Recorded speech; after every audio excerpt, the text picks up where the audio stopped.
stole the goodwill of the people. And this is true in Communist Party, wherever you find it, in China today. People have to give in secret, or they have to give at risk of imprisonment. They have their underground schools, their underground universities, their underground churches, underground medicine. And it's the heroic actions then of the few that lead to that kind of wonderful shared experience of the gift. And now here's my argument.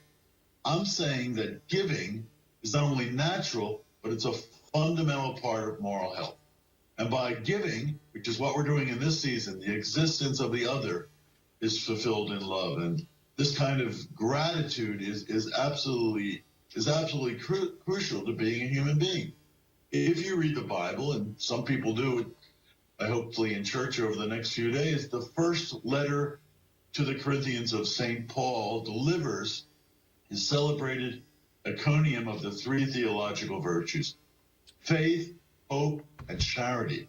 And that word for charity, agape, that is so critical. A love that has been brought to this world by Christ, and which is the love which God extends to all of us, and which you are asked to extend to one another. This is gift love. It's what Paul talks about in his wonderful... And it's an overwhelming spirit. That's why I get tears in my eyes talking about this, because it's so strong, it's so pure, it's destiny for this species. You can feel destiny knocking on the door. And St. Thomas Aquinas, in Christian history, argues that it's the fundamental gift. It's granted by God to himself by his own nature and to the world in choice. So it's my life, your gift are a gift. Stay there. We're going to come back. So 70 seconds. Stay there. 2 minutes now. The breaks are... I mean, that's it. Everything else is satanic. It wants to hold. God is just giving, giving, giving, giving. Consciousness, everything, all the beauty, everything. And we're just like bitching and complaining. We've been given consciousness on this star base in the middle of the galaxy with unlimited potential. I mean, it's thank God. Thank God.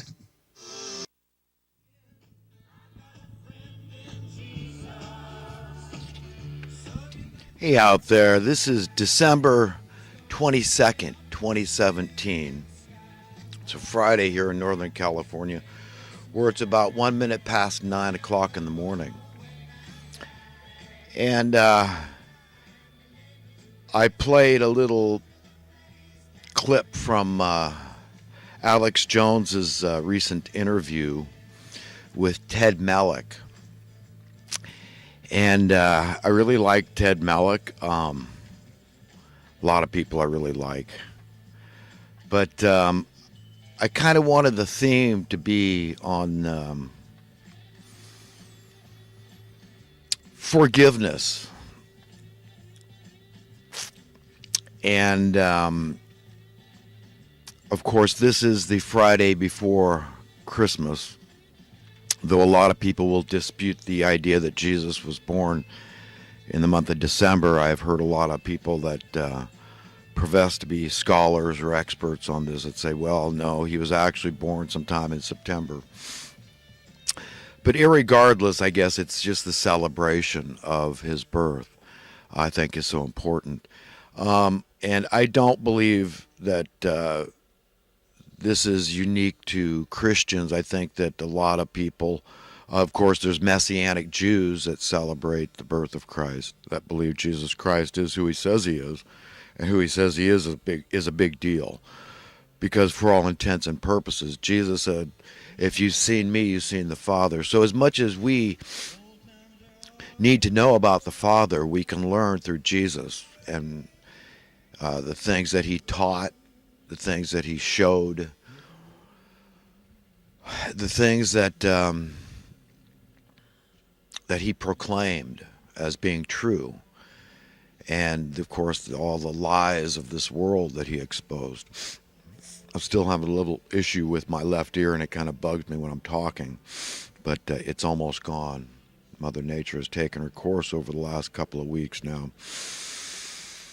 It was really just more of an annoyance to have the congestion in my ear, but anyhow, I digress.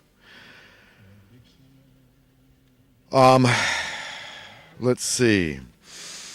Last week I I made a crack about Alex Jones, and something that was annoying me was that I felt like he was essentially, in my mind, knowing what I know about basic fundamental economic principles, supply and demand, capitalism, is that he was saying 2 plus 2 equals 5, in my mind. And it was illogical, it was irrational, it was unreasonable, but it was coming from a man I respect immensely and admire. And that's what I found so distressing about this whole thing. So I've been very disturbed, and a lot of people might think, well, what a silly thing to be disturbed about, but it's true. And I have to confess my own weaknesses. I am not always a strong man. In fact, I'm rarely a strong man. And that I walk around with an attitude, one that I don't like a lot of the time. And that's what I mean when I say, I can be an a-hole, an arrogant a-hole. And I don't mean to be. I really don't. And I don't like it about myself. Nevertheless, it doesn't change the reality that I have to contend with this personality disorder, if you will. And I see it crop up all the time. I see it when I'm driving my car. I see that spirit, that attitude, and it's ugly, and it's nothing I want to associate with. And contending with it is what's really tricky, because the older I get, the more able I'm able,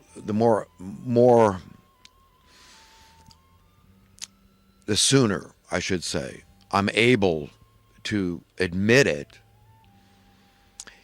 and to disassociate with that person that I don't want to be.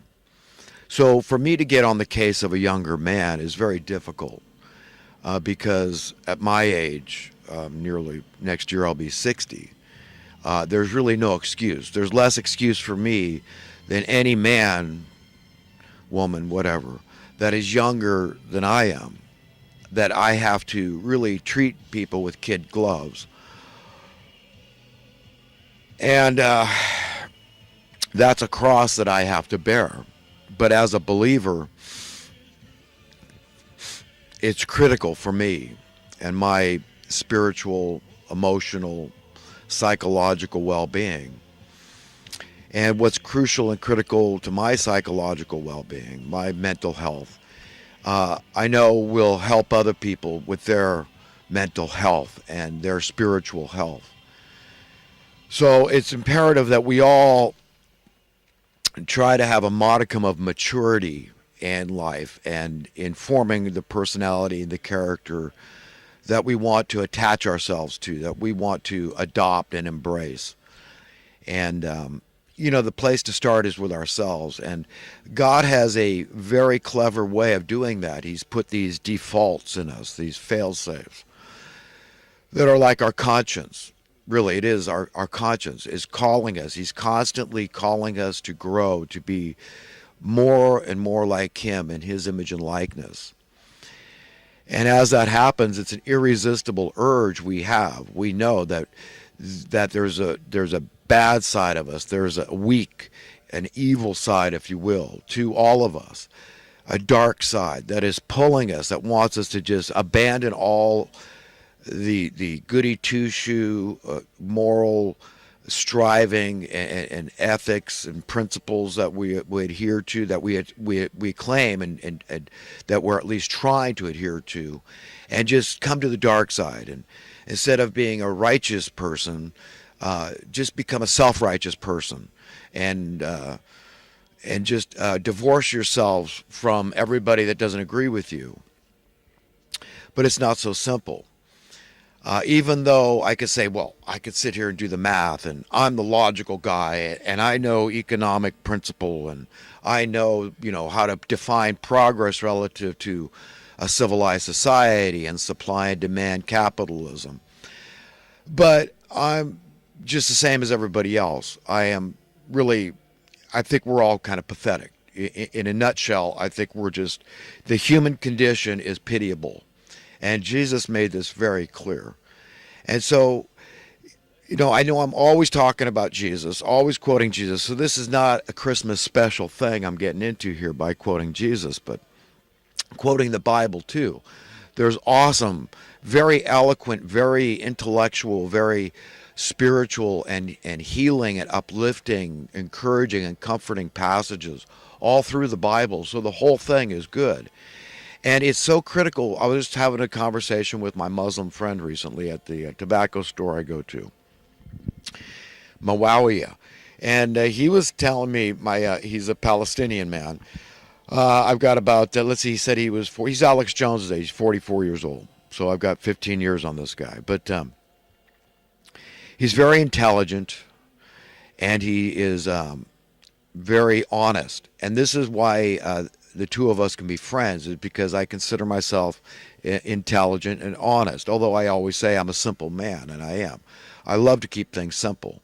I don't really like to use my intellect in a way that I don't want to. In other words, I like to use my intellect for imagining things, for innovating and designing and just dreaming and thinking up grandiose things, because that's just what I enjoy doing. I think we should all. That's tapping into your cosmic side. I mean, we're without potential. This is pretty cool. We're made in the image and likeness of God, children of God. That makes us like little gods. Not that what is God isn't threatened by the idea that we consider ourselves little gods, because this is our lot. This is a gift.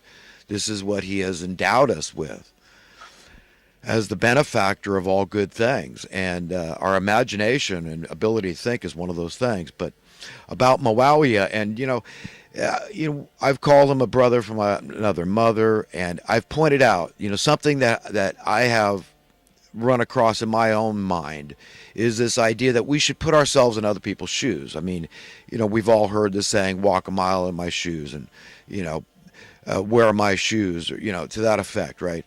And so this is something I think we would all do ourselves a great service to imagine that when we see somebody from a vastly different culture that we may strongly disagree with a lot of the aspects of it, like you might disagree with a lot of aspects of Islam and the Quran and what they believe, and that's fine.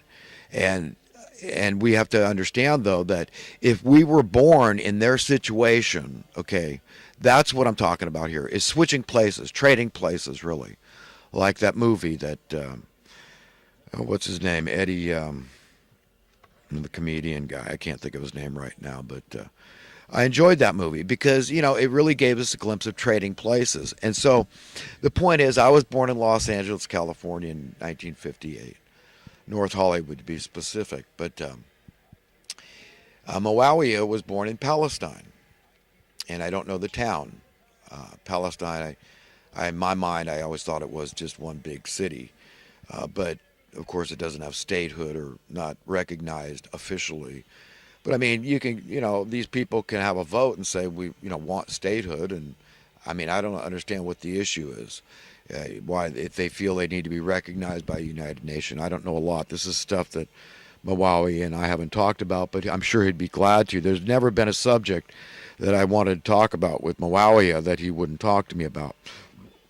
I guess the point here is basically that by putting myself in his position, having been born and raised in Palestine, and by him being willing to put himself in my position, being born and raised in Los Angeles, well, just as a child, because I've moved around a large portion of my life. I've lived in Europe, and I'm not going to go into it all, but I have lived a lot of places. I've been here in Chico, California for a long time. Time has really gone quickly here. And I enjoy that. That has its pros and cons. It's sort of like a meal, on one hand, you want to get it done so you can shift gears and do something else, but on the other hand, you may want to savor it. So it's a paradox of sorts. But you understand why I talk about this is because in terms of making peace, in terms of forgiving and understanding each other, we should put ourselves in each other's places. And And that's what I think that we can do. That's why I can be such good friends with him, and how I feel it's a healing thing, and that it's something that spreads like yeast in the dough. And this is something that God has put on my heart, Malawi's heart. And you see, he's working on the Muslims. I'm working on the Christians. And we've got to come together in some semblance of peace and harmony, and just understand that our divisions are invented by an evil one. This is, the devil's in the details of the division in the land. And if Muslims go back in history, and they'll understand, look, the Christianity historically far supersedes Islam, and that's just a matter of fact. So Islam is a relatively new religion, if you will. I don't use that word a lot because I don't like it. There's a few words I don't